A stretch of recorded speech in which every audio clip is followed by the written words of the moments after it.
This is Back to Back.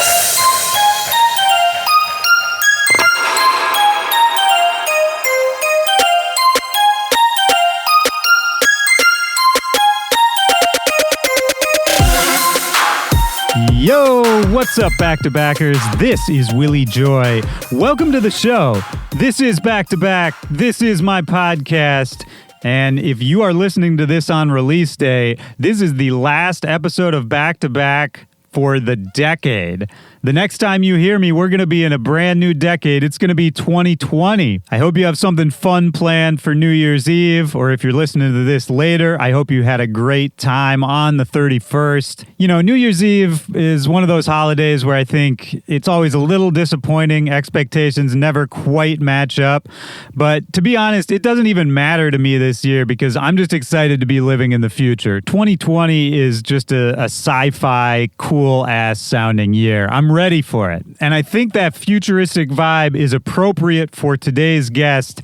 I've got Luca Lush on the show. Luca Lush is the last guest of 2019 on Back to Back. You know, he's a fantastic producer. He's working on a lot of new music right now. I know he has plans to be dropping stuff steadily throughout 2020, and we talk about that in the conversation. And while I was gearing up to record this one, and while I was recording my back-to-back radio show for SiriusXM, I was going back and re-listening to a lot of Luca Lush's catalog, and I really appreciate how diverse it is, how well he's able to work in a wide range of styles. I'll tell you more about how we got together in just a second. I also want to tell you that Back to Back is supported today by Splice. Splice is a fully featured digital music platform. Whether you're looking for samples, whether you're looking for affordable ways to get your hands on production software, or whether you're just looking to find a community of like-minded people, Splice is lowering the barriers to entry for all of that. If you're a music producer at any level of the game, you probably know that music software is just across the board fairly expensive. So Splice has come up with a great solution for this. With their rent-to-own program, creators pay off a software's retail price over time in small monthly installments, no interest,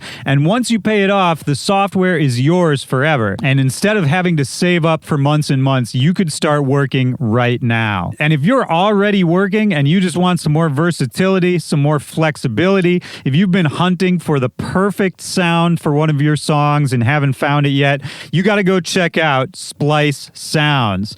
That's Splice's project, their destination for millions of royalty-free samples, loops, sound effects, and presets. You can choose a monthly subscription plan for you. It starts at $7.99 a month. A lot of your favorite producers are already using Splice. In fact, Luca Lush, today's guest on the show, has a Splice pack already up and available for you. And no matter where you're at, they've got you covered. You can browse, preview, and download one-shots and loops from anywhere, and it's all perfectly synced. So you could download something on your phone, and it'll be waiting for you on your computer when you get back home. There's packs from all kinds of huge artists up there. People like hip-hop legend Scott Storch to EDM legend Nicky Romero, underground artists like Sophie. I mean, everyone has done a Splice pack. It's just ridiculous. I've done one. It's up there. Go find it. We worked out a special deal only for listeners of this show. So go over to Splice right now. The link is in the description of this episode. And when you sign up for the Splice Sounds 100 plan, use code WillieJoy100 at checkout to get one free month of Splice. So, for today's conversation with Luca Lush, the way this came about, this was actually pretty fun. I was out in LA on my last trip out there. I'm actually just about to leave for another one. I just can't stay away. But Luca Lush and I didn't know each other, and we randomly started talking on Twitter while I was in LA. I asked him if he'd be interested in coming on the show. He said sure. The one time I had available left in my trip was perfect for him. So I just went over to his spot in downtown LA. I walked in, I met his numerous cats, and we just got straight into it, which I love. It was kind of like we already knew each other. I like it when that happens. And I found him to be really charming, really smart, and And this conversation did for me what I hope a lot of these conversations do for a lot of you, which is really give me a new appreciation for his music. Like I said, I went back and listened to a lot of his back catalog, caught a lot of things I had missed the first time around, and overall, we just had a blast. I'm looking forward to getting back out to LA. This time I'm actually going for a wedding, but I am going to do a couple podcasts while I'm out there. Going to see some old friends, say hi if you happen to see me running around these streets. And if you're not in LA, but you want to say hi anyway, you know you can always hit me up at Willie Joy on all social media, or at Back to Back Pod is the show. Keep tagging us in your stories. Keep putting up those tweets, letting people know you're listening. That is the best way that you can support this show and help us grow. And it's the best way that I can meet all of you guys, get to know everybody out there. The best goddamn community in dance music. I said it. I don't care. It's 2020. Let's be honest. And you can always reach out to me directly. backtobackpod@gmail.com is the email address. And today's episode is also presented by Serato, my longtime ace in the hole. I mean, I've been using Serato products longer than I've known some of my close friends. And today I want to tell you about Serato DJ Pro. This is a piece of software that I know better than I know some of my family members. And pound for pound, I would argue with anybody that it is the most versatile, fun way to DJ and perform live that is out there. Serato has been evolving their DJ Pro software for over 10 years. It's award-winning. It's used by all of the top professionals in the game, people like DJ Snake, Flosstradamus, and so many more. This is important too. It's a piece of software that I trust. It is stable. It is rock solid. I was actually at a festival over the weekend. I saw a very big name DJ play, and I'm not going to say who it was, and I'm not going to say what they were using, but their equipment cut out. They weren't using Serato, and the equipment cut out several times. It was a giant performance. It was not a good look. And anytime I've been in those kind of situations myself, anytime I've been using Serato, those kind of problems just don't happen. It's solid. And for those rare times that you might have an issue, they've got dedicated customer support. I think their customer service, their outreach to artists is second to none. It's easy to use. It's intuitive. So if you've got a big show coming up, or if you just want to have some fun at home, go check them out, Serato.com, grab Serato DJ, and start having some fun. So look, this is the last episode of 2019. It's the last episode of the decade. I've got so much more planned for 2020. I'm not going to tell you about it yet. I want to wait until it's real, until I can announce everything all at once. But I just want to say I could not have done it without everybody out there listening and supporting the show. I do this all for you guys, so thank you. I hope you have a great end of your year, and I hope you enjoy this last episode of 2019. Let's get into it right now. This is me and Luca Lush, back to back. Let's go.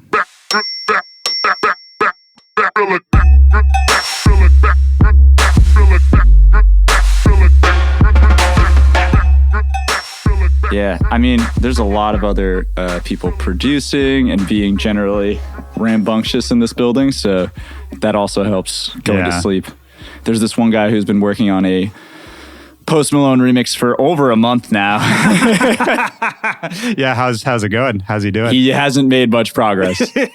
I want to help him, but I'm not sure which building it's or which unit it's coming from. But That's so funny. His sub is like out of key, and I'm not even that. My ear isn't fantastic. Yeah, like because I trained myself, but. Okay.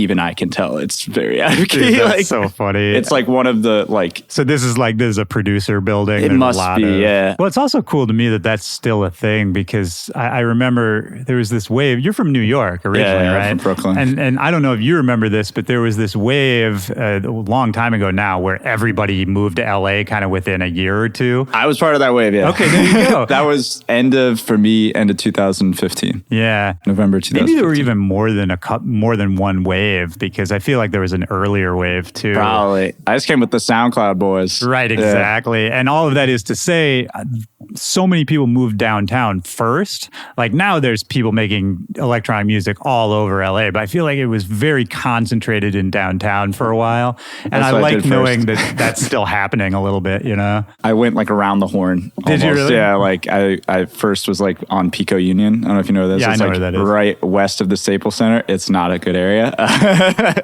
Yeah. It was me, Young Bay, and Blackbird. Okay. And when I first came out here, it was like the end of, I was opening for the Chainsmokers on a bunch of their East Coast dates. Those was rough. Wait, the dates are like moving? The dates, no, the moving was like funny. Okay. But the dates, it was like, I was like, the first of four. Yeah, I've been there. I wasn't on the tour bus. I like had to borrow my dad's car, or I had to rent it essentially to drive to the shows. You were paying your dues, man. I mean, that's actually a lot like the old band model. Yeah, that's how I felt. I was like, this is what it is. I mean, they were very nice to me. Right. They're wonderful. The nicest dudes. They're sweethearts. The crowds were not. Really? That was like, I got booed at like 2 of those shows. I think one of them was in DC, and the guy before me just pretty much played like a Knife Party tribute set. Okay. And at that time, that was like, some of the hardest shit that you could play. Yeah. And I come in with like these little wonky future-based SoundCloud beats at the time, like very selection-y, very, whatever. And just people are like, what the fuck? And were they playing arenas already by that point? This was like, how big was? What's that venue in DC? It's like the bigger one, Soundcheck's big thing. Oh, Echo Stage? Echo Stage, yeah. So sure. was that like 4,000 cap or something? That. Yeah, it was still... Oh, it's very big. Big boy. Very I was big. like intimidated for sure. That made me make heavier music though. Did it really? That experience, yeah. I was interesting. like, I should make stuff that is more dance floor oriented.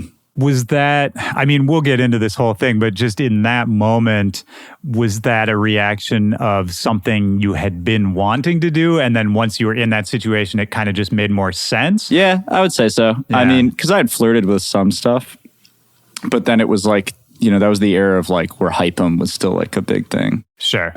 And like the stuff that you would make that was like pseudo pop would always like, do better. But then I realized that it didn't matter because like that's not what I was bringing to perform. Mm-hmm. And that was like, fooling anybody who was interested then if like that's not what I want to play. Right, exactly. Well, and this is a couple things in there I think are super relevant to today.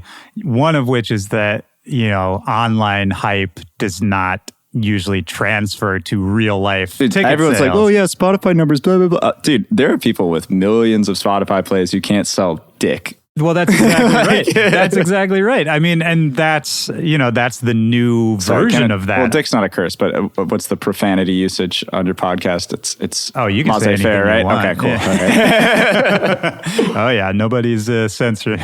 Nobody's cool. even listening. No, I was with Wooly the other night. Oh yeah, and it was funny because like I listened to his thing and then I saw him out at a Graves show, and I was like, "Oh yeah, I listened." And Sudden Death was there too. Oh sure, I was yeah, chatting with both of them. Nice. And Graves was on it too. Yeah. No, I mean, I'm glad we linked up. It was sort of fortuitous the way it happened. I was just binging a bunch of them. I was like, this is nice to just have it on the background. Actually, both the Wooly one and the Sudden Death one, I had a good time with both of those guys. And the other thing I wanted to touch on that you said in there was, making sort of poppier stuff that maybe streams better or does well online, but then feeling like there's sort of a disparity between that and what you want people to see at the live show. I want to go on record and just say if anyone heard the last song I put out, if we could just forget about it. But it came out now on a major label, so we can't forget about it to some degree. But yeah, that was like, I didn't even... Sometimes you just got to fucking take control again. Yeah. And I just felt like a lot of people were pushing me in different directions, like team-wise. And I was just like, I don't really want to put this out. Okay. Well, so then, I mean, as much as you want to talk about it, I think that's a really interesting thing because I think a lot of artists find themselves in that kind of position from time to time. Yeah. And so for you, with that particular song, were you just not that stoked on it from the beginning? I think it's a great pop track. Yeah. And I wrote it when I was... It was originally supposed to be for Pete Tong's label, and there was like a different they hit us up, and there's a fucking phenomenal top line. The top line that's on it now is still phenomenal. Right. What's the name of the song? Or do you not? We don't have to. No, we can talk about it. That's fine. I slept with Luca Lush, and all I got was this stupid song about me, which is... You have great titles in general, man. That was another thing I really picked up on. They stand out. I think that's one of the things that makes you stand out is it's interesting. You have these really sort of cinematic titles. It's almost the way emo bands used to. That's a Fall Out Boy reference. Yeah. A lot of things I would say are in some ways homages to that scene and like things that I was influenced on growing up. Okay. And I liked the zany titles and how like eye-catching it is, like even before you've heard the song. And sometimes I will say like they don't have anything to do with the actual song, and that's kind of maybe a negative, but I don't know. I just always thought it was fun. Like, it's a delicate balance, right? I mean, I think there's a lot to be said for just having a title that makes people stop in their tracks and be like, what? What did he say? Through the grapevine, I've heard that, oh, well, you know, that doesn't work on Spotify. You can't have long titles on Spotify. And I just want to flip a table, man. I'm like, I'm all for thinking about the metrics end of things and the business end of things and how to, you know, properly get your music heard, promotionally speaking, to an extent, right? And then once you get to the point where like, oh, well, you're even thinking about how you're going to name the song differently. Right. Like well, and weird. I also don't like, I have a very strong reaction when people tell me that you have to do it one way because that's I fucking knee-jerk the other way. Right, yeah, which I think, you know, again, that's a common reaction, I think, especially for when you're your own boss and that's important to you. But so for the song then, let's talk about that. Sure. So then people were telling you to kind of go one way with it, right? Yeah, and like, I mean, I kind of feel liberated being able to say this in some public way because, like, I just felt like, man, I have to do this. And, like, I just, it was just a mess. Like, it was released on the same day as something else. It wasn't, you know. Oh, well, and that's another thing, too, because if it came out with a major label, then you're on their schedule and you can't coordinate with what else you've got going on. I'm really looking forward back to this next year of just fucking throwing tons of music out there on my own terms, and that's how I got to where I was. And then, you know, if there is a label that is willing to like kind of meet me in the middle somewhere, then I'm super down. But I really just feel like forcing those kind of relationships, especially when like at this point, really, what is a label bringing to the table other than money and a connection to Austin Kramer? And if they're not bringing that, then why am I giving you half of everything? Yeah, no, it's very true. It's very true. I have these kind of conversations all the time, man, and I think you're exactly right. It's funny. So like, I think industry wants to condition artists to believe that things have swung back exactly to the way they were pre-SoundCloud, pre-Napster even. Well, and it's very appealing because when you're young and just starting off, you see what the people you look up to are doing. And so if it's, you know, all of my favorite artists have released with this one label, then you're like, oh, if I could just one day do that, then maybe I'd be following in their footsteps. But then when you actually get to the point where you're able to do that, it almost never looks the same anymore. I will shout out Dim Mak. I had a very positive experience with them. Yeah, Lauren, who's like the label. I like Dim Mak, he's phenomenal. And like, he was just one of the A&Rs where I could sit down and talk with him about music, and it was refreshing, you know? And I was like, yeah, like, that's great. Like, there wasn't like when he had critiques about certain things, it was very specific. Like he would say like, oh, like this kick could be a little less boxy, like, you know, like this track, and reference it. And also Dim Mak released the Blood Brothers, Burn Piano Island Burn, which is a very obscure screamo record that I loved as a kid. Did they do that recently? That was a while ago. Long time. Or was it Burn Piano Island Burn? Or it might have been Young Machetes, or it could have been the album in between that. I mean, I gotta go on my Wikipedia. Anyway, well, it's funny. They're related to that. People forget, though, that Dim Mak, I mean, Aoki was a punk dude, and Dim Mak was like his label so he could put out the punk bands he liked. That was where it all came from, which is so strange to think about when you look at where it is now. It's just strange to see that out of a lot of the artist-driven labels that cropped up, that's the one that's like still doing well, you know? There's a machine behind it, I think. It's very well oiled, it seems. Yeah, there's different models. I mean, you know, you look at like a Mad Decent and they're still going, but instead of sort of turning it into a bigger machine, they kind of pulled back, and now I feel it's much more boutique and less, it's less even scene-y, you know? Yeah, we released with them Right. too, which was like, it was just really cool. Like you were saying before, how like you look at things when you're starting off, and I feel like I'm at this weird midpoint now in my career where I've been in the game for like 5 years, which is like crazy to think about. Yeah. But I still feel like just getting started almost. Oh, like, yeah. And that's, I think, another thing that's hard to understand when you're young or when you're just getting into it is that, 5-10 years, that is kind of just getting into it. I've seen so many people drop off in that time. Yeah, that's that the weird too. thing to me is I'm like, oh, like, yeah, the burnout rate's really fucking high. I've felt like I've wanted to quit on several occasions. Sure, you know? absolutely, man. And I think anyone who has a long-term career in music will have considered quitting at least a few times. And at least for me, what I've learned over the years is it really is that, it's a cliche, but it's that getting back on the horse. It's persistence. Those are the people. It's not always just about who the most talented people are. Yeah. It's really about the mindset and the persistence, because not everyone has success at the same time or at the same rate, and no one's journey is the same. And really, if you're one of those people, and I'm not talking about you specifically, but this hypothetical you who's, you know, has a slower path than somebody else, it can feel tough, because I've been that person 100%. Yeah. I don't know. I mean, you've been fairly open, I think, on social media and all that about talking about your struggles with. Yeah, my dad keeps telling me to shut the fuck up.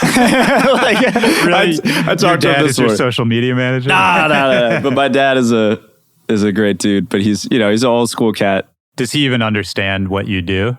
I mean, not really. I mean, I've tried to explain it to him sometimes. I remember I played a show at Vassar College. This must have been like 4 years ago. Yeah. And he was nice enough to drive me up because I'm not very good at driving. Are you licensed to drive? I'm licensed to drive. I don't like doing it. I'll do it if, you know, everyone's fucked up and I'm the designated driver. I'm like, all right, I'm better than y'all right now. Best option we got. Yeah.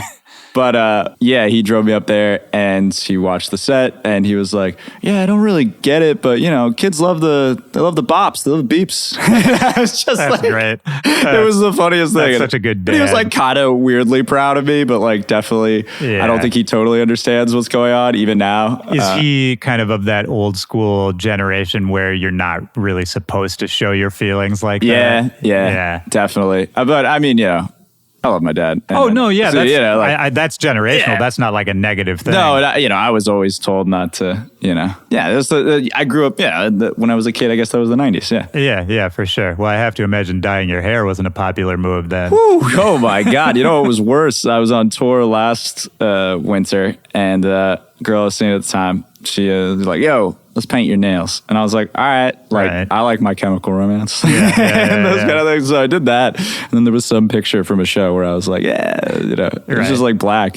And my mom threw a shit fit. Oh my God. She's going to hear this and be so mad too that I said that. But like, whatever. The funny thing to me though was like, I have a lot of tattoos and I have stuff that is more permanent than something that's going to fall off in 2 weeks, you know? Yeah, exactly. So, that's so funny. I still paint them occasionally, but I do not envy, I will say, all peoples who are on the more feminine end of the spectrum who constantly get acrylics and stuff like that. Damn, that's a process. It's a job, man. And I was just doing it myself. It fucking takes like 30 minutes an hour. So long. It takes so long. Have you always been this kid? Like, what kind of a kid were you when you were actually, you know, young in New York? I was just, kind of. I mean, always a little out there. Yeah, I would say so. Yeah.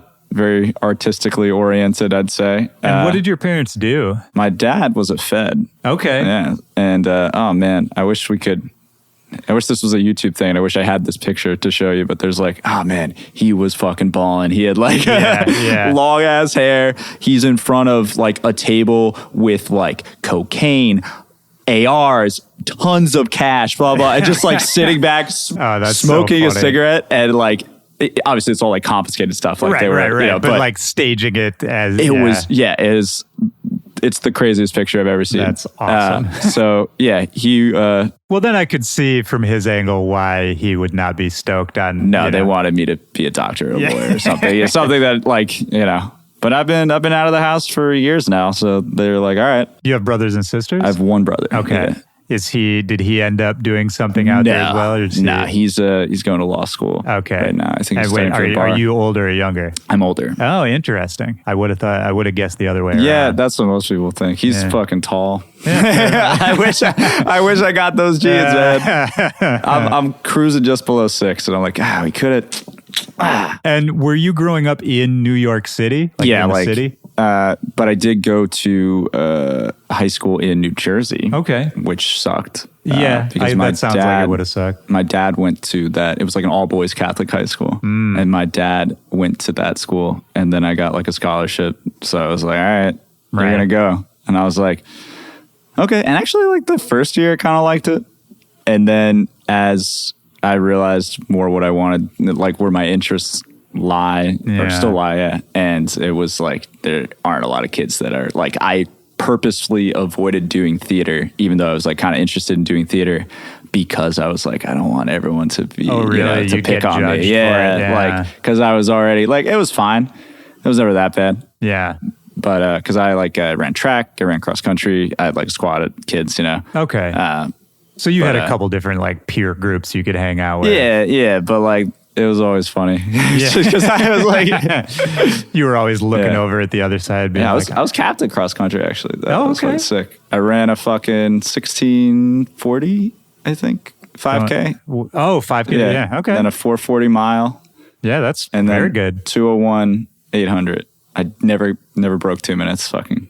But Is 2 minutes for 800? Is it's that good. like That's like if you're under 2, like that's good. okay? Yeah. You break a 5 minute mile, you're like getting good. But obviously under a 4 minute mile is insane. Right. I didn't How like it. serious about it were you at the time? Was it a thing where you're like, maybe I'll go to college for this?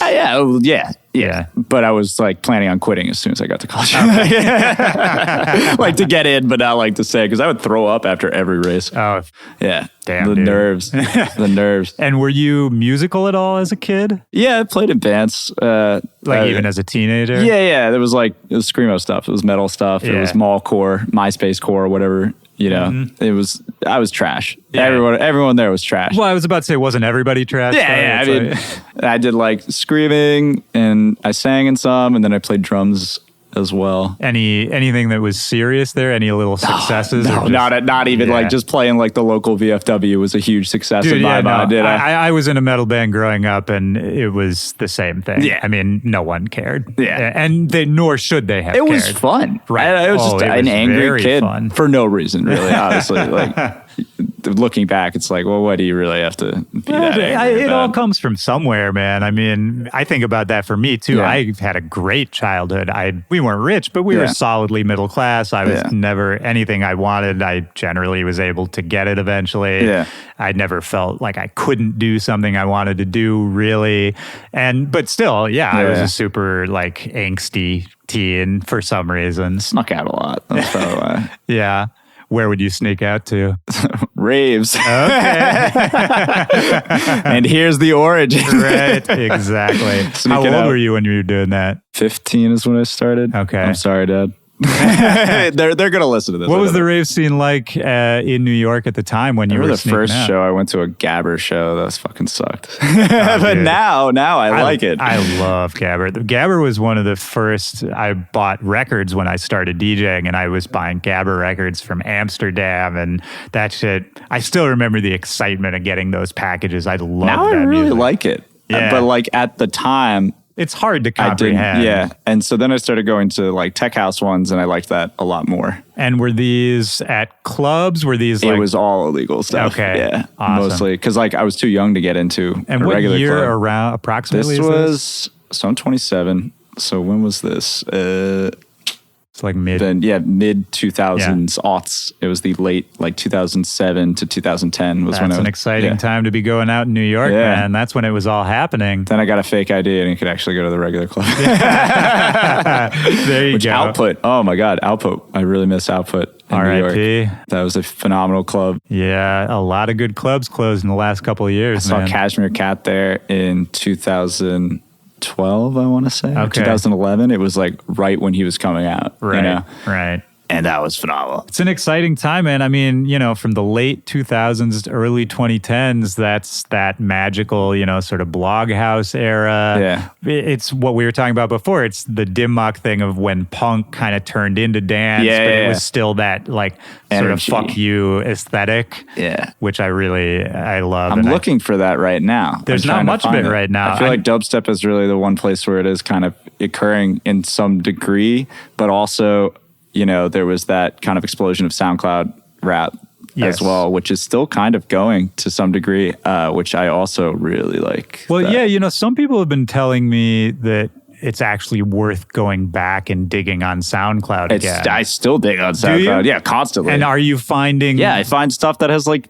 1,000 plays and I'm like, this is phenomenal. Yeah, and like, yeah. but also, you find a lot of trash, but like the fact that I'm still finding stuff with like, this just some random kid from like Oklahoma or like, the middle of nowhere Right. and they're just doing it for fun and they're insanely good. Yeah. One thing I do always talk about on this show is it is crazy how good everybody is now in 2019. Yeah. Like everybody's good. It's, it's just bizarre. Actually, no, not everybody. I mean, no, not at all. But I still will think it say takes time to get good. But I think it takes a shorter amount of time. If you're smart and you're if you're dedicated. smart and dedicated, yes. Yeah. But I still feel like there's a dearth of those people. Yeah. And again, what we were talking about with like staying with it, it's like, Yeah, that too, man. So I don't know. I don't feel a sense of competition in that regard. If that's like kind of the, I don't feel like that. I wasn't even implying that. I was more just sort of talking about the era because I feel like there's so many resources available to people. Good. Yeah. I'm so like, dude, I still like, if I just want to like figure out a sound quickly, I'll like Google a tutorial and just skim it really quickly and find where they have the sound because sometimes they're not. But more often than not, I'm at the point where I'll just like pop it in my DAW and then just open up Serum, or sometimes I start with just 3X oscillator because like I don't need anything more intensive to get this. It's like post-processing type and stuff. you've been pretty good. I mean, you've done some tutorials and some classes. And, I did it class, that was cool. And didn't you put out a splice pack or more than Put out one? a few of them. I'll probably put out another one. I was just talking to somebody else about the splice thing, and the amount of times I've heard like random one shots, and I'm not. Some people are like, oh, when I recognize the drum, and not knocking anybody for that, but I feel like that's a little more difficult to recognize like a processed 909 kick drum, for example. Like, there's only so many ways that you can do that specifically. There's like, I guess weird like I've done it a few tracks where I have like a completely stereo kick and people are infuriated. They're like, why did you do that? I was like, I did it on purpose, clearly. Right. But well, and that's one of those things where then if you release that sample, people are going to try to use it and get frustrated. And be like, well, there's a very specific time you do that. Right, exactly. But hey, man, that's a learning experience for them. They deserve it. They deserve for that trickery. So how did it evolve for you, sneaking out to raves, playing in these bands? Did you have a thought? Obviously, music was important to you. Yeah. Was there a thought that you wanted to do it yourself in a more serious way? Dude, I never thought I was good enough to do it. Like, I still think that a lot of times. But I also have these brief moments where I'm like, yeah, I'm dope as hell. Like, it's like funny because you got to have that balance. I never had those moments until, maybe like halfway through my career. Well, that's good though, man. I'm glad you can have some of those. Yeah. Still a lot of the, oh man, I'm a shithead. I mean, of course, man. I think that's always going to be there. Did you end up going to college? I did. What did you? I majored in political science and minored in history. Or no, wait, no, I double majored. I got the full double major. Oh, okay. I finished. I regret finishing. You it was regret a lot of money. finishing? Yeah, it was a lot of money. It wasn't worth it. Yeah. I'm still paying off those loans. Hopefully Yeah. I can have that tweet soon, maybe next year. Because I remember when Chainsmokers tweeted, yeah, we paid off our student loans. And I was like, good for you. Right. No, I mean, still that whole on thing one. is crazy too. I was just talking to somebody earlier today about, how much money everybody spends. It was fuck. I was 17 when I went to college. Yeah. And I had no idea. I want to be careful too, because I think a lot of times it sounds like college is getting sort of shit talked. I will shit talk college all fucking day. As is your right, and as you should. But at least If you know what you want to do, or like the alternative is if you have a incredibly low cost option, which are mostly places outside of the United States. there's that, or like a state school or something, maybe. State schools are fucking expensive now too. They are, but I don't know. There's more scholarship. Anyway, Yeah. I'm not even trying to go down that road. But Yeah. for me, I think it's just what I wish I had done was been more conscious of the choices I was making at the time. That's like, but But I mean, I was young. Of course, yeah, that's I didn't what have I'm, that you know, like perspective. I was just trying to party at 17, Sure. like, to be quite honest. Sure. So, Yeah, and that's what it is, because I think, to me, college is awesome and super valuable if you're able to use all the resources that it offers. I think just for a social thing. That too, yeah. Just figuring out who you are Yeah, absolutely. and, how to relate to people. Right. But I mean, if you left with 2 degrees, you must have been doing some work. No. You just finessed the whole thing. Honestly, I mean, C's get degrees, right? Yeah. But I purposely chose that because I can speed read, and so it was easy to consume the amount of books that I had to. Interesting. And just like regurgitate them, for the essays and stuff like that. So it wasn't like actually that time consuming, nor did I dislike it. I like really enjoy reading those kind of things. And it gave me more time to work on music. That was the key thing. I did like one class of computer science, I remember, and I did it to spite an ex-girlfriend. Wait, in what sense? So we were dating, and then we were like, we should take class together. And she was like, we should take computer science. It's really interesting. I was like, cool, yeah, I'm down. Yeah. And then, she broke up with me, and she was like, you should dump the class. And I was like, well, now I'm not good. Because no. I was thinking about it, but now that you've triggered my competitive nature, Right. then I'm glad I took the class. Though it was a little awkward, obviously, but it was fun. I actually took, I think, one more. Well, yeah, and I mean, computer science, that kind of thinking, I think, really applies to music production too. And it's all very mathematical at the end of the day. And I would say, I liked the way it forces you to think. Right. I think that was like, I do want to get back into coding at some point, just for, the fun aspect of it. I've never been good at it. I've always actually been very bad at it, but I did like the experience of trying to rewire my brain. Yeah, it's think very that way. interesting. And to me, it doesn't even feel that like as mathematical as other fields of mathematics, right? And I suppose computer science would be very much lumped into that, but it doesn't, I guess because it's logic based more than it is like hard, like numerical. Oh, it depends, I guess, in what you're actually designing. I remember I did get a ton of points off though for my liberal usage of explicitives in my variables. Really? That's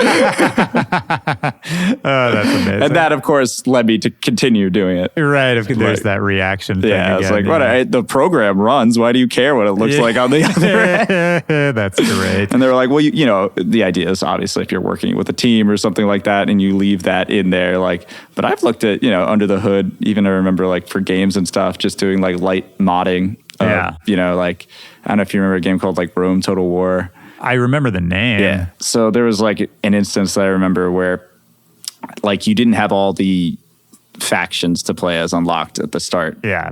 Like the company was like, nah, but you could if you just went into one text file and edited a few lines of code, and then it was a very, I guess, to be easy, but now maybe people will be like, like for the casual, whatever. But I was like 8 or 9. And I was just Google. It was like gamefaqs.com or something. Oh, okay. And they like told you how to do it. And I don't know, it was just like fun little things like that. Yeah. Well, that's a cool insight into maybe the way your brain works in terms of, how you create these days, probably, right? Yeah, I guess so. Like always try to look under the hood a little bit. Yeah, a little bit. Yeah. Not too much, because then I get into, a rabbit hole, as it were, where like, Are you prone to that? Yeah, I mean, I don't smoke weed when I produce because I will like just go way too down one narrow idea and path and not actually focus on the big picture. It's always very creative, like I guess for sound design sort of sessions, as it were. It's not a bad place to be, but I don't feel as productive doing it. Yeah, that's fair. So. And were you learning how to produce while you were in college? Yeah. So I like started then, or like I started, I think I like had like the demo of FL Studio the summer before I went to college, and then I got into it there because like I just wanted to make beats and they were all terrible. Yeah, well, it was of course. so bad, and I was like listening to Skrillex and just trying to make stuff like that, and obviously not even close. Oh yeah, not even close. Yeah. And it was. I wish I could have told myself it's like you get a lot closer if you just fucking looked at the arrangement instead of trying to nail the sound design aspects. Yeah, of it. well, that's a good gem right there. I think is when you really stop. There's like shock value to, especially that early Skrillex. That was I think great, about man. shock That was value. a fantastic time. It was an incredible time. like- but if you get past the shock value of just like, oh my God, they're noises, really well written songs. There you go. And I think that's what makes them hold together. Yeah. If we're talking about the modern age of dubstep, where a lot of people are making sort of crazy, interesting sound design and all that, the ones that stand out are the ones. They still have like almost, it doesn't have to necessarily be a super melodic bookend to it, but it tells somewhat of a story or puts you in a vibe. It isn't just a straight one note. Yeah, I'll bash that kind of rhythm. I'm sorry. Like if it's just the whole time, I want some sort of context to my aggression. For me, it's like if that's the style and that's the scene, that's cool with me. It's not something I connect with all the time, but I've heard some of it where I'm like, yeah, that's actually really dope. I mean, pretty much everyone that you have had on the show that is, but mostly I would say they're like dabbling or taking influences from that straight original style of it. And I love atonality. Don't get me wrong. Like I think that it can create, this horrific, evil vibe, and I love it. But if that's the only thing, and it's a lot of the times you can tell when somebody uses atonality intentionally to create the tension in a track versus when somebody just doesn't know what the fuck they're doing. And I didn't know what the fuck I was doing when I started too, but like, I don't know. Did you ever have any musical training? Not like in terms of like, I knew rhythm and stuff because like of drums, but all self-taught. Yeah. And then, I guess I remember taking trumpet like in elementary school, I guess, for like a year. Yeah. Yeah. It was like forcefully training my ear. Like the first, 2 or 3 years when I was learning stuff and like learning chords and all that crap. And I'm still not obviously I can't speak about it as eloquently as I'd like. My knowledge ends at like 7th and 9th. And then I'm like, okay, I can't, the flat, blah, blah, blah. I'm like, no. Right. Or, but just basic. For being self-taught, that's still pretty good. I mean, I remember There's plenty of producers in our world who don't go that far. It's interesting to me. But also, I just remember like watching Deadmau5 stuff, and he's like kind of very much in that same ilk where like he doesn't, necessarily always know exactly what the terminology would be for a very specific musical motif or like modular, like swapping out, like tons of his songs, right? Well, he'll take a chord from another key and just splice it in there, like some chords. But then again, his music ends up being music theory-wise really interesting. Yeah, exactly, because of it eschews a lot of those normal rules for writing dance music, I guess, are like maybe they're not rules, but like the trend. I guess. Yeah, for sure. We're like, you can only, don't use more than 3 chords. Or whatever it is. That one. And so once you're out of college, what does life look like for you? I was just grinding, man. What do you mean? I was living like in a shithole apartment with some kids that I went to school with. In New York? Yeah, in New York. And I was just going to every show that I could in the New York scene. I was putting stuff on SoundCloud like every leaving college, 3-5 you were days. fully invested. Oh, no, I forgot. I did work for Credit Suisse briefly. Oh, okay. And that sucked. I was just moving money around for rich people, man. Like, is that what you were doing? To Bermuda, to Ireland, tax. Oh, wow. Legal tax evasion. Right. Interesting. How did you get that job? That's one of those jobs I always wonder, like, who has that job? Just went to an interview, and they're like, all right, sure. All right, fair It enough. just, it literally, the people I was working with, I hated. Yeah, and they weren't too worried about your Although qualifications. Blau worked in that same department Really? Interesting. previously, not. Yeah. And Not the I've same still time. never actually met him. Oh, really? He's a sweetheart, man. I've heard, and we follow each other on things. Yeah. But I've never actually met him in real life. Yeah. We've been talking about getting him on this show too. It's he lives out in Vegas. He's always running around. I never see that guy. I should move to Vegas for the tax part of that. For the tax part is good, But I yeah. don't like Vegas. Living in Vegas full time would be almost impossible for me. The idea of the desert's really alluring, right? You know, like you think of like all spaghetti westerns and like Fallout New Vegas and all that kind Yeah. of stuff. And then you actually go there and, you know, I'm not a young, attractive woman anymore. Or nor was I ever. So I don't get free stuff in Vegas. Oh, you definitely don't get free stuff, but also it's a desert. It's hard to live in a desert. Yeah, that's what I was getting at more, and I got like off on a tangent. No, But it's all good. I mean, there's a lot of issues with Vegas, but I mean, it's literally a desert. Like, you're right that sounds romantic, but then you show up, it's like, oh, a desert is called a desert because people die out here. EDC Vegas is tough on my body, man. Just like not Oh my even, God. not even partying, just the way it is. The out there. wind. Yeah, the honestly, wind was crazy this last year. The first time I went there, I remember at the end of, and I stayed all 3 days, the end of that third day, I mean, I could barely see my whole body was so dried out. Yeah. I wasn't doing something stupid. I wasn't even partying that hard. It's just the It's okay if you environment. were, Willie. Dude, I'm pretty tame as they go. I'm entering a brief, or hopefully not brief, realm of sobriety. Oh, is that right? Yeah. For how long now? I mean, I just made this decision like 3 days ago. Oh, okay. So But like I brand quit new. smoking almost 2.5 months ago. Nice. Like cigarettes. That's and, great. The vape, which I constantly, like anyone who knew me before that was like constantly chiefing that. It just became such a habitual thing. And like I smoked, in New York, and it's much more of a cultural thing. And you're from Chicago, and I feel like it's similar there. Like, because the West Coast, everyone's like, yeah, we smoke weed all the time. Right. And I'm like, yeah, we would chain smoke cigarettes outside because we were stressed out about the environment. New York is definitely more of an anxiety kind of town. It is. I do kind of miss it in a lot of ways, but also not. Yeah. Living downtown reminds me of some of the good parts. I was going to about say it. downtown is hectic enough that I could see the connection between there and It's the nice city. to walk places. For me, Yeah. I like doing that. I hate fucking West Coast driving culture and sitting in cars. I feel you I get on car that. sick. But so the sobriety thing, what brought you to that? Was it anything in particular that brought I you to have that so decision? much more work I need to do, like to fulfill my potential as an artist. Okay. And being hungover once or twice a week is lost time. Yeah. So that's like, I tried to break it down as logically as I possibly could to myself, and I'm like, okay, we're going to give it a go. And I have a lot of friends that have been doing that lately, and Sure. I'm getting older. Oh, so. and I think that's the move, man. I fully support that.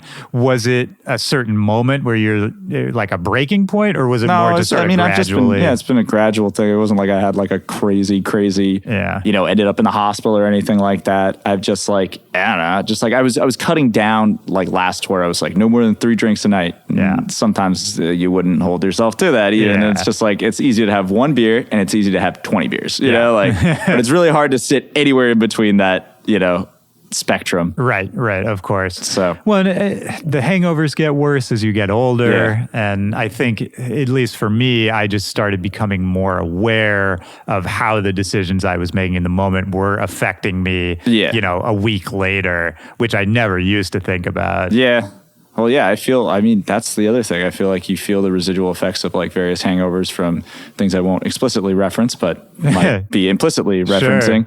Like, sometimes for like a week afterwards. And I just feel like that's been impacting my ability to create music to my fullest potential. Like, do you anticipate, obviously, if it's only been a few days, this is probably hard to say.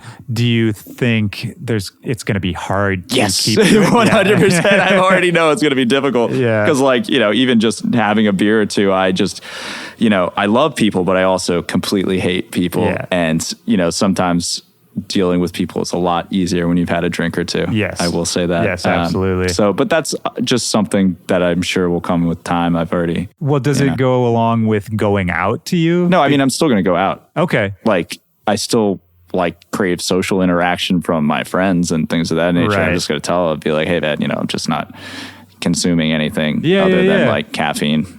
No, and that's great, man. I mean, for me, I don't even go out much anymore, not because of sobriety particularly, but just because sort of in the same way after a while, I was like, why am I forcing myself to go out all the time when really I'm sort of just doing it because it's a routine? Yep. Yeah. That's exactly how I was starting to feel. I was like, I'm not gaining anything from this. I'm losing things from this. Yeah, and I'm not even really enjoying it. It's more that it's comforting because I still it's enjoy it, but sometimes that's I do. That's the one thing. Sometimes I do, but so much of it for me was also it was less that I was sort of in the moment and having fun, and more that it was a comforting routine. Yeah. You know what I mean? I agree with that. Yeah, I think for me personally, trying to figure out what are the times, the people I'm going to be with where I'm actually going to really enjoy my time and live in this moment versus what are the times where I'm just doing this because it seems like something I should do or it seems like an easy option. Yeah.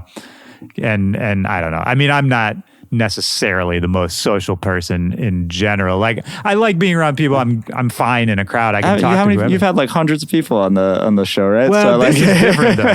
This is one-on-one, and it's sort of a very specific thing. Yeah. There's definitely, if I'm most musicians are pretty, or at least in dance music, pretty easy to get along with, I find too. Yeah. Talking to them. I mean, I'll talk to anybody. I'm not like on the spectrum, I don't think, but if I'm one of 50 people in a green room, I'm not the life of the party guy. You know what I mean? Like I'm just hanging out. Yeah. And sometimes that's fun. Sometimes I'd rather be somewhere else. It really depends. Depends on so many factors. What you ate that day. Like, for me, I got IBS, so that is actually a huge factor. Seriously, does that affect you? Seriously. Like, I mean, it's not full blown like Crohn's or anything like that, but it definitely flares up from time to time, and it puts a wrench in a lot of different areas of life. I've been taking a lot of probiotics. How does that affect your touring? Fucking hell on touring. I mean, it's just like, so much of your mental state is actually tied to your gut, and I didn't realize that until recently. And I just like touring. For me, I really don't like touring at all. I love playing shows. I love playing shows, and I don't think that will ever change. Like the hour to the 2 hours that I'm actually in the moment playing the thing, there is almost nothing other than writing the music that I'd rather do with my entire life. Yeah. But getting to that show is like, there's nothing I'd rather not do. Yeah. Like it just sucks sitting in a plane, waiting, so much fucking waiting. And a lot of people are like good at working on the road. I'm not. Yeah. I just find I'm exhausted just by doing so much nothing. It seems so paradoxical. No, it's true though, man. I mean, there's a certain amount of mental energy it takes just to, get yourself to the airport, get on the plane, try to focus on the reason you're there. There's so much of it that I think just sort of residually like saps your I need to go with energy. people more. I've been my entire career, I've like almost never, like I can count the number of times I've had a TM and it's always for a festival. I like just travel alone. I do too. I think that's the key, is that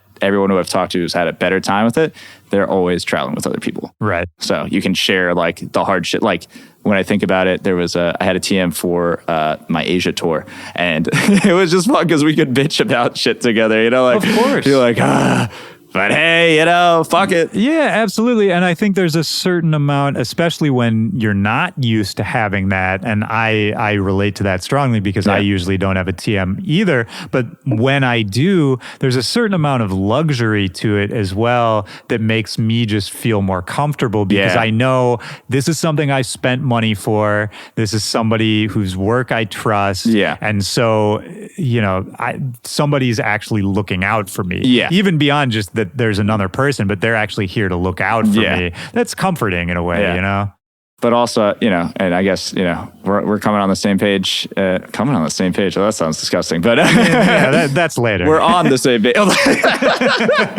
We're on the same page. I can handle my shit. Like, I don't usually need a tour manager to get to my hotel to call an Uber or to coordinate with. I'm a responsible boy, man. I party after my show. That's what I regret my decisions. Well, sure, but I have to assume, even in the times when you're really partying and getting after it, if you're not with a TM, you still are able to get to the next city, right?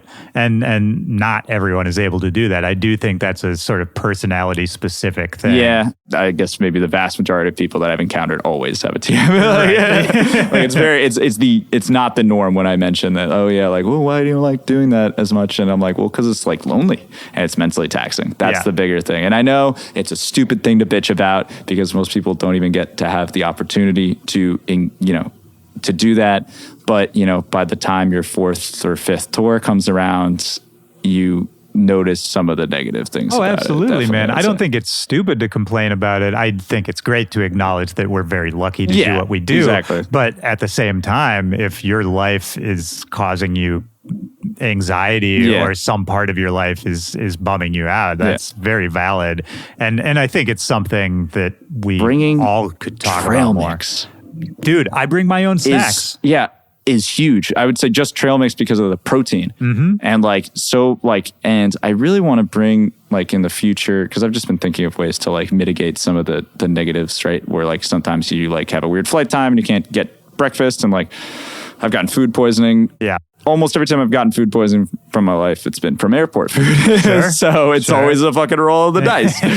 I'm like, am I hungry enough where I will take that risk, or am I going to fucking sit it out? But now I try to bring trail mix, or I'll make little Mississippi to bring with me if it's just a weekend thing, just wrap them up. And then you have dude, I love that you're talking about this, because that's something I always bring my own snacks, the little things that I know will just increase my quality of life just a little bit.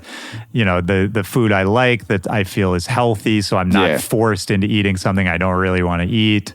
And that's the other reason why I've been increasingly been being sober is going to be difficult, but way better is that there is no hell worse than being hungover in an airport. Yeah. That is almost worse than death. Yeah, it's pretty bad. I mean, I would say the one worse for that is hungover on a plane. Well, usually you can pass out once you're on the plane. So. But that waiting where you're just red eyed and it's miserable. But it's I did this to myself. Right, exactly. You have no one else to blame. Yeah, it's just me. That's so funny, man.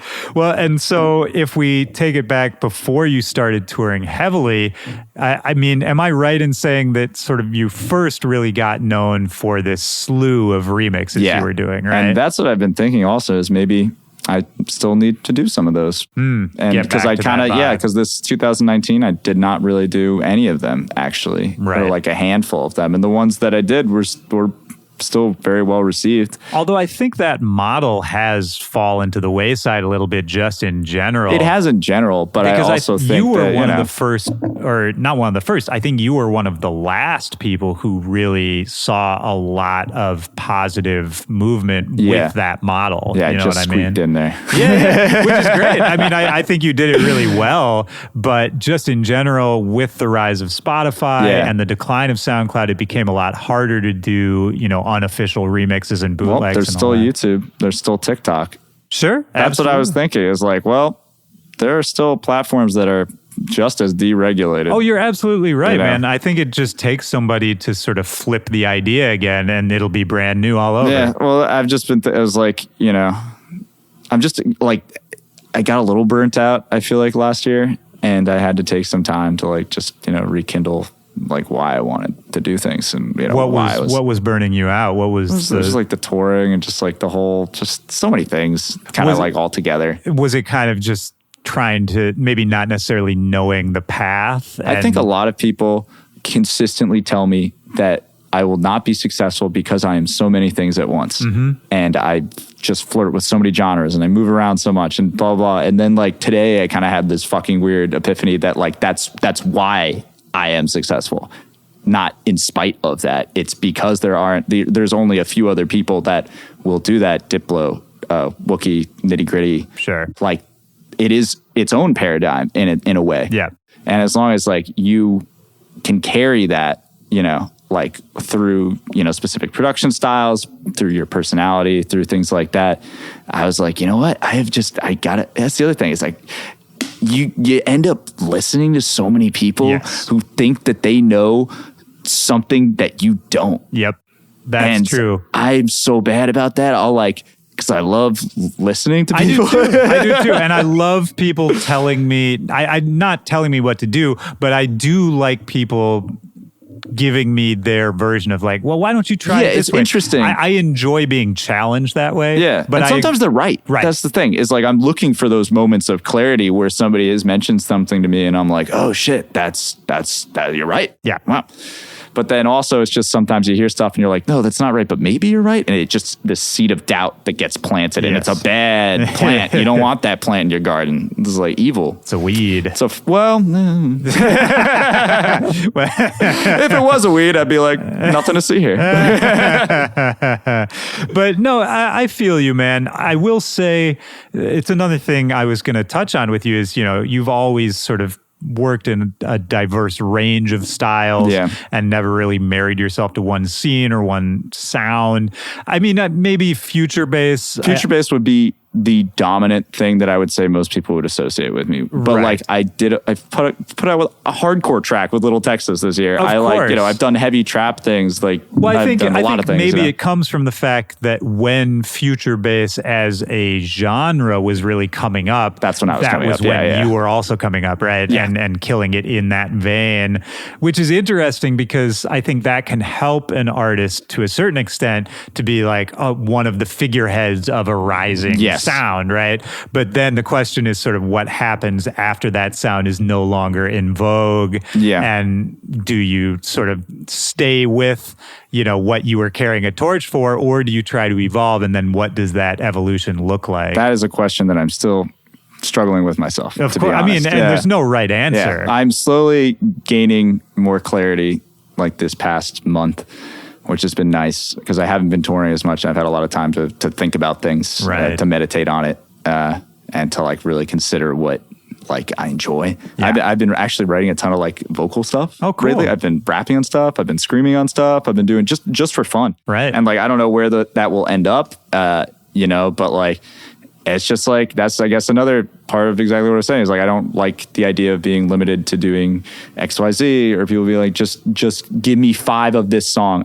Somebody told me that. And I just really, that kind of shit. Because why do I need to say that same thing 5 times? Oh, and you don't. Some people want that, I guess. You want like the consistent style of something. And like, maybe I would for a project, I guess, but still not like exactly the same song. Well, yeah, and it's a personal choice, I think, because so the model we're talking about, right, is if you have a hit song, replicate that hit as many times. The strategy behind a lot of people's actions is to try to sort of replicate the vibe of that song again, and keep people hooked, more or less, which is fine if that's your thing. For me, I can't. I've never had success doing that. Not only have I not had success doing that, I can't really. It's hard for me to. You ever just open up the project file again and just take out a bunch of stuff? I mean, that's kind of what you would have to do. That's what right? I did one time, and it just like I don't want to say what it was for it. I just regret doing it because I was like, you know what?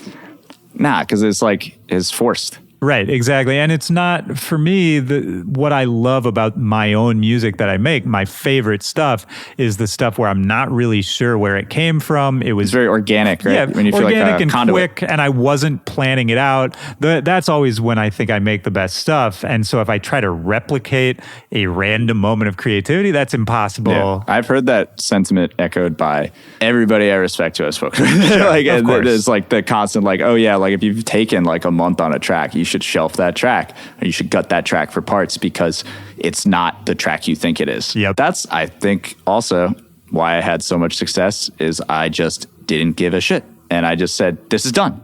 Right. And it's not perfect, but it's done. Right. And that put me at a distinct advantage versus everyone who was taking the old paradigm where you put out one track every month or two. And I was like, fuck that. Because I was looking at Carmack. I was looking at Carmack doing that, and I was like, I need to do that. I need to write faster. That's a great reference. Yeah. And he's still killing it. Oh, yeah. And I mean, he's one of the people who epitomizes the sort of really DIY don't give a shit mentality. Exactly. Exactly. Does whatever he wants. He throws up half-finished things, little 30-second snippets at 2 a.m. He lives the artistry to the fullest. Absolutely, man. And that's why people love him, because he leaned into those tendencies, you know? And I think people can really tell when that authenticity is behind it. You know? That's a big thing. Like, and obviously that was lacking the last few things. And sure. Like it made me feel like this really bad cognitive dissonance, you know? Well, here's a question for you. You know, if you kind of came onto the scene doing this slew of remixes and really not giving a fuck and just throwing it all out there, did you find it difficult when you did want to move more into original music and defining yourself not that as way? Much, honestly. Like the originals that I put out were all like really well received at that. Like when it was during the slew of things, I would put out like one. It was like one for every 3.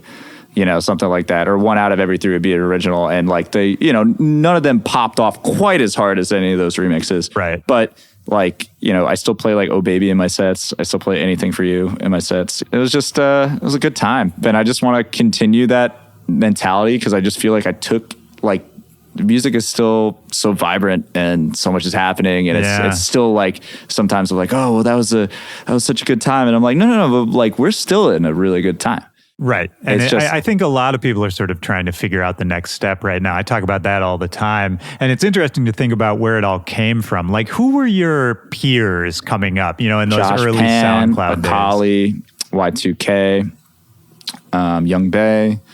Or just people that was like in my friends group, I guess. Like Chet Porter, East Coast. And were all you guys like Akali, Josh Pan, all that? Were you guys talking to each other? Yeah, we had like a in those Facebook days? chat that we like constantly were on. And I was in a few of them, but that was like the big one that like we would like always be in there, like sending each other stuff, reposting each other's tracks. I killed SoundCloud. I forgot about that. What do you mean? Well, like we were definitely one of the pioneers of like an artist-driven repost group. Oh, there you go. Yeah, where we like always reposted everyone in the group stuff, and it didn't matter. I will say we had the most eclectic group of individuals because there was just a slew of styles in there. And I will say like more than like, what I was saying before, like how a lot of people I've seen them drop off or not like, oh, that guy, he fell off. No, I mean like they quit. Yeah. Not very different two things, I would say. Because if you keep doing it, you can't fall off. That's the whole thing, right? Something will fucking stick again. Yeah. It's all about just pushing through. Ari, Y2K did that. Well, he kind of moved out of, EDM and then just started doing hip hop production. Then he had one of the biggest fucking songs of 2019. Absolutely. And it's so authentic to him too, because that song, there's sort of that tongue-in-cheek attitude with it. Ari's got that swagger about him. Oh, I love him, man. He's great. Yeah. For the listeners, we're talking about La La La, which if you haven't heard it, you should go look it up because it's just a great song. I've probably heard it on TikTok. You probably heard it, or at least TikTok. the TikTok snippet of it. Exactly. Baby No Money is phenomenal too. I ran into him the other night. Nice. I haven't seen him in forever. Yeah, he hopped on and performed La La La actually, and another song that he and Christian had worked on. Man. Yeah, I like that dude. Yeah. I think another thing that really made people gravitate towards you, aside from the fact that you were just in their faces, like flooding the streets with awesome shit, was that your presence on social media was also very strong. And still is. Well, I don't even know if I'd say ignorant. It's tactical. Yeah. It's tactical. Oh, clearly that. But at the same time, I feel like you're... What's the word for it? It's somewhere in between tactical and authentic, right? Yeah. Because if you were having this heavy social media presence with only the marketing side of it in mind, I think no one cares about that. People don't. No, I noticed those are usually the things that don't do as well when it's clearly done in that sort of way. But when you're more authentic and you either talk about your own music, which is like the best thing, obviously, like in a way that like you're honest about it, and it's not clearly done as a PR fucking move, right? Then people can see that, and they want to see that. I think they want to see that you're a real human and not a product. Sure, but the casual listener does not give a shit, right? So that's like, I don't want to name names, but there are like projects out there right now where I just look at it and I'm just like, wow, this is what money sounds like. You know? Of course. Well, and it's not like the creation of an individual whose story is trying to be conveyed by whatever artistic medium that they're choosing to do. To be honest, though, I don't even worry about those kind of projects because that to me is just a byproduct of more money and eyes and interest coming into electronic music. I'm not worried about it, and some of the songs are pretty good. Oh, sure. Yeah. and the people track. actually producing those songs are oftentimes extremely talented people. And this is not that, but that Dua Lipa track, oh my God, that chord progression is like the best thing. What is it? It's like... The new one? It just came out, Yeah, that's a great song. 2 weeks ago or something. Yeah, I forget what it's called. That's a great song. Fuck. I was like tabbing it out like this morning because I was like, this is like...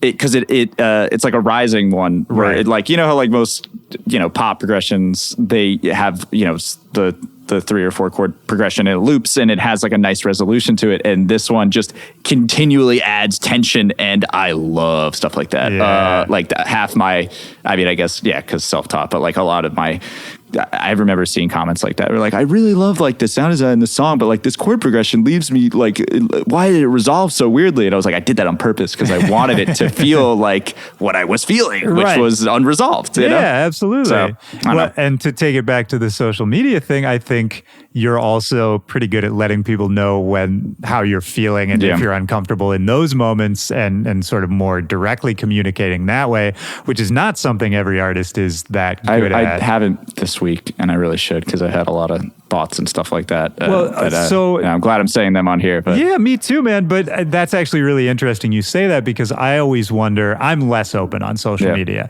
and I feel a pressure. Like, so if you haven't posted something like that this week, is that anxiety to you that, I should post something? Yeah. Because that sounds unpleasant to me. It does. It is. Fair enough. So, I mean, I guess how do you balance it's between... cathartic in a way. So once to you put force yourself to do it. like that I am like people are almost like living vicariously through like whatever like weird shit I'm going through that week. And like, I'm sure some agents and some people are like, I wish he wouldn't fucking do that, but I really don't give a shit. I'm sorry. Like, I don't think there's anything. There's no. Not sorry to you. I'm just saying sorry in general. Yeah, but like, I don't think there's any right way to do it, man. But it's always interesting to me when I meet somebody who is more open on social media. I'm never going to be that guy. It's just not my personality. But I admire it in a way because, like you said earlier, there's a part of it that's tactical, right? That is, you present it in a way so that people will attach to it, which is the same as writing a song, right? There's a bunch of different ways to present a musical idea, some of which people will connect. Meme. A lot of the memes are tactical, obviously. Absolutely. The jokes well, and you do humor out. stuff a lot on Twitter, I really... DJ/comedian/ one-man emotional train wreck. We have to tweet that later. I love that's your new bio right there. Do you ever feel like on social media or have you ever found yourself in a position where you thought people are starting to know me too much for one side of this and I need to make sure it's balanced? Yes, I remember I had a show in like 2017 and like these two girls came up and they were like, we didn't even know your music, but we think your Twitter is hilarious. So we came to the show. It was actually pretty good. And I was like, that's like both a compliment and an insult. Right. And maybe they intended that. Yeah. Well, that's definitely at least a flag to be like, oh, okay. Yeah, but also it's like, whatever. Yeah, I mean, like there's nothing wrong with it, but... That is a reflection of me. Right. Where are you at with it now as far as, if you're in this mode of newly sober and we're talking in this sort of transitional phase and coming to these realizations, have you had any thoughts about ways you want to conduct yourself either as an artist or, as just a human in your own life? I just want to be louder. Like, in general. Yeah. Just like, that's like kind of just going along with what you said, but doing it more because I feel like there are times where, especially due to, substance use, would be alcohol or whatever, like I just take time off because I'm feeling like shit because I did that to myself. You know what I mean? Like it's being an artist, it usually entails that there is some sort of, craziness to you that compels you to make art in the first place, right? But like when you exacerbate those tendencies to a degree, you can find yourself in a hole where you're not doing what you're supposed to be doing. Oh, absolutely. And there's so much romance. People get these weird ideas about, I had those ideas. I'm an artist. Yeah. And I've absolutely had them at a certain point too. But there's another part of my brain that thinks all of that is total bullshit. Yeah, I think it's probably more bullshit, honestly, because the best stuff that I wrote wasn't wrote in like a fit of some bender. Yep. It was like I just had an idea and I just opened my laptop or I popped on the computer really quick and I just tried to get it out as fast as possible. And usually it was like, either late at night when I was just hanging out, not like usually fairly sober. Yeah. And it's all, at least for me too, the best stuff I've ever made. I wasn't in a fragile emotional state most of the time. Like usually it was when I was feeling good and rested. And I don't understand. People always say that. And whenever I'm in a very fragile emotional state, I can't do anything. Exactly. Exactly. I'm completely fucked up. Like, just like, significant relationships I've had. And when they ended, like, I am just not in a very good place and I'm not fit to work. Right. Yeah. And I think there's something to, I admire people who are able to sort of use creativity as therapy in those moments because I'm not that person either. I do later. Sure. It's much later. Sure. But I will say, sometimes I wonder the people who are able to, like they break up with their partner of 10 years and are in a deep depression and immediately write an album about it. Yeah. That's great. But then I'm also like, are you dealing with it or are you running away from it? Yeah, that's actually a good question. And I'm not judging anyone. I'm sure there's both sides of it depending on who you are. Yeah. But for me, it's like, I don't know, man. Then it's also like to some degree, I don't know how much of that I want to document in an explicit way. Like obviously every song that I've written contains a part of me that existed at that moment in space and time and will remind me of that moment in space and time in which it was written. But, it's just the degree to which it explicitly references that I think is also uncomfortable. Yeah. Oh, absolutely, man. And the more vague it is, right, the more people would relate to it because it's obviously just hitting or creating the feeling of what it is and not saying that this is the exact thing. 1000%, man. All the most popular pop songs are the songs where everyone can listen to it and be like, they're talking about me. Yeah, exactly. But I would say the bigger part of that is like the chords and the emotion in the song and sometimes the vocal delivery. Oh, and just yeah. the There's lines. so many little pieces that go into, a simple 3-minute pop song. Yeah. Those are the hardest things, the most complicated things to make in a weird way. In some way, yeah, because it's just like, who said that? Like it was an architect, a building is not finished when there's nothing left to add, but when there's nothing left to take away. And that's how I just think about pop music. Yep. It's like, how much can you get away with?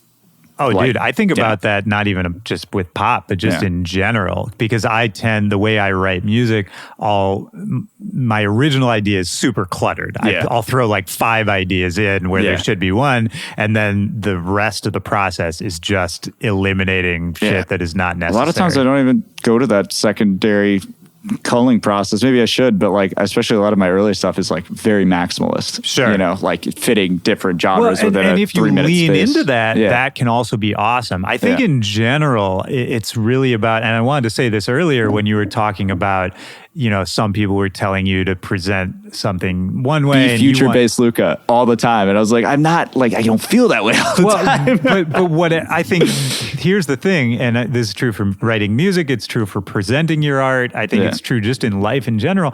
Whatever you commit to, lean into it and do it all the way, regardless of what the choice is. That's the only way. And I'm sort of just talking to myself here because it's things I need to hear.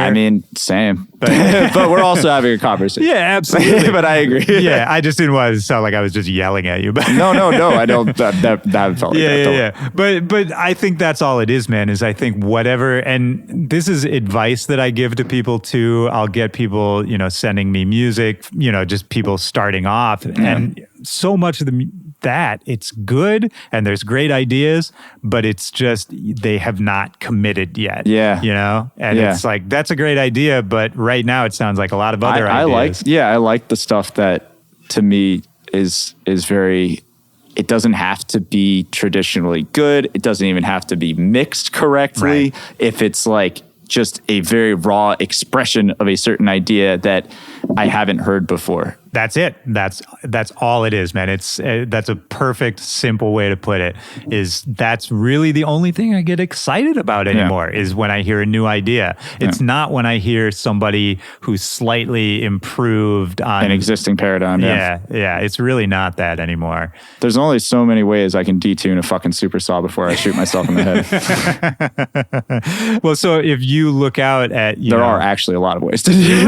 Right. Well, and that's exciting too. There's nothing wrong with pushing those kind of boundaries. Yeah. But if you look out for your own career, for Luca Lush going into 2020, what are you excited about? What are some of your goals? What do you really want to work on? Kind of integrating a bit more of myself into my music and into my shows.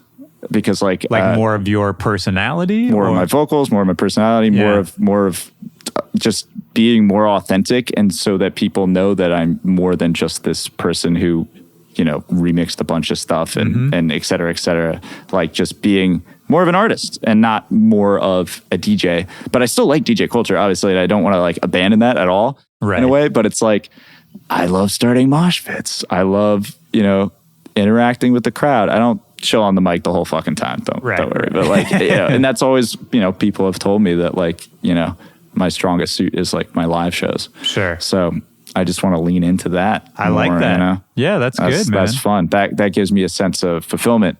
Yeah. Oh, absolutely, man. I mean, that's what you said earlier, that 1 hour of your day, that's the best hour. It's the best hour of the whole week. That's the best feeling.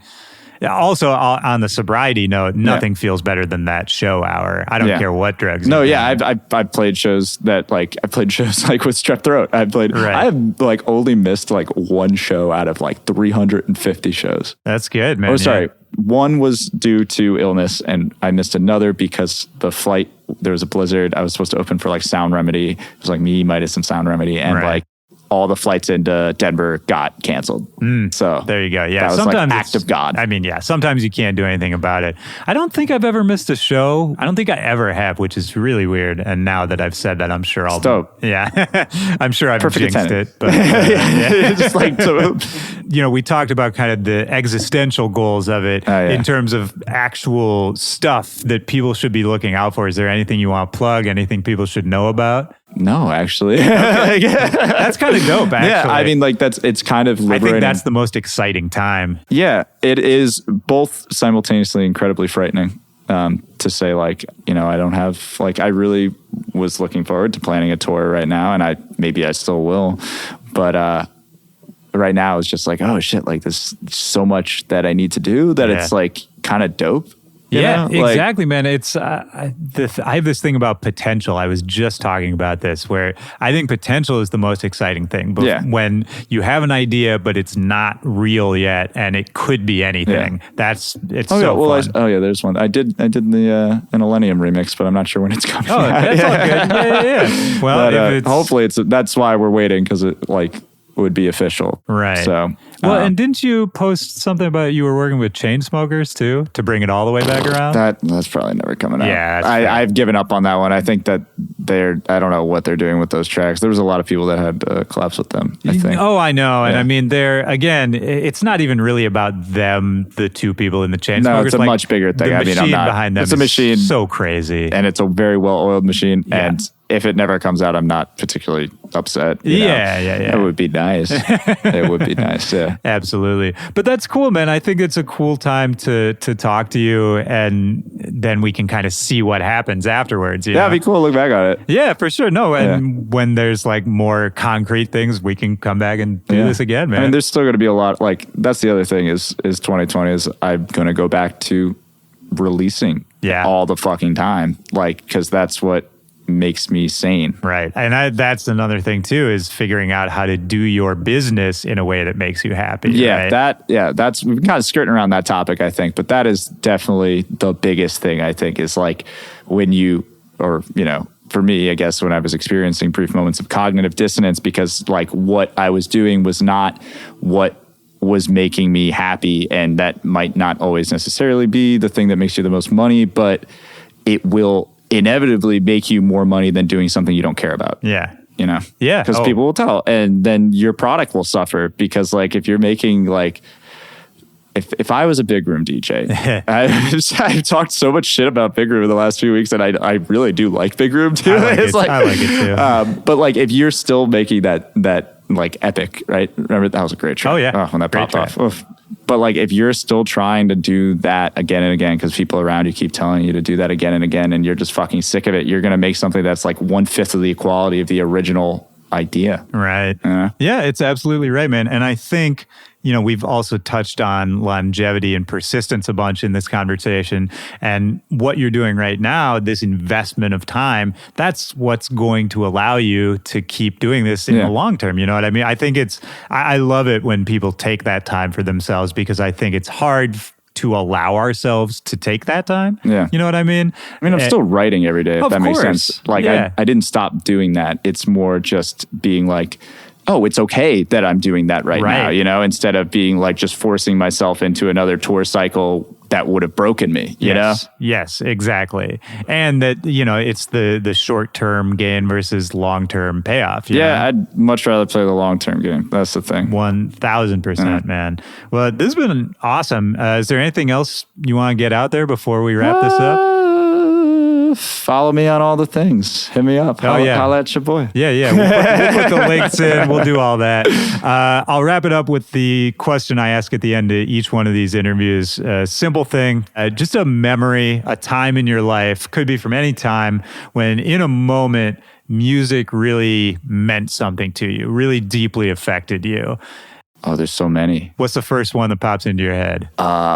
Warped Tour. Okay, nice. Warped Tour. My girlfriend pushed me into a mosh pit during From First to Last. Ooh, there's the Skrillex connection. I got punched in the face. It was great. And how old were you? I was 14 or 15. Nice. And then at 1720 the other night, there's a drum set with From First to Last on the kick drum. Oh, man. And I was like, wow, that is fucking amazing. Wow.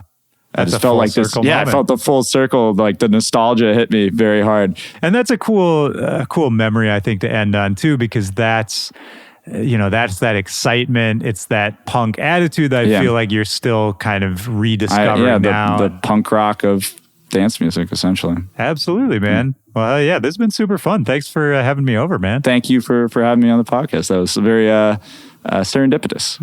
That was great how this came together too. I'm stoked about that. All right, man. I'll talk to you soon. Sounds Take care. Good. You too. Peace.